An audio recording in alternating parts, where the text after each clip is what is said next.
ఏంటి evening time అలా కూర్చొని వెయిట్ చేస్తున్నా అనుకుంటున్నారా? కార్తీక మాసం అయిపోయింది కదా!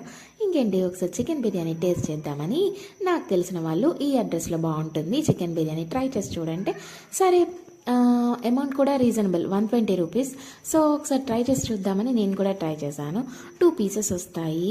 టేస్ట్ మాత్రం చాలా బాగుంది. మనమైతే హైదరాబాద్లో ఒక స్పైసీ రెస్టారెంట్ ఉంటుంది కదా ఫేమస్ది, నేను పేరు చెప్పట్లేదు, సేమ్ అలానే ఉంది. సూపర్ స్పైసీగా ఉంటుంది. చాలా రోజుల తర్వాత అట్లా మంచి ఘాటు తాకేసరికి అబ్బా సూపర్గా అనిపించింది. ఎంతైనా చికెన్ బిర్యానీ లవర్స్కి ఒక లైక్ వేసుకోండి అమ్మ, కామెంట్ అయినా చేసుకోండి. ఇది ఎక్కడో కాదు, కొత్తగూడెం అనమాట. కొత్తగూడెంలో నేను షేర్ చేస్తాను అడ్రస్ పేజ్ ఒకటి. ఫైనల్గా మా రేటింగ్ చూద్దురు. ఫైనల్గా రేటింగ్ ఎంత ఇద్దామంటావు? 10/9. అండ్ మన ఊళ్ళో ఇంత తక్కువకి బిర్యానీ దొరకడం చాలా కష్టం కదా. నా ఛానల్ కానీ ఫస్ట్ నుంచి సబ్స్క్రైబ్.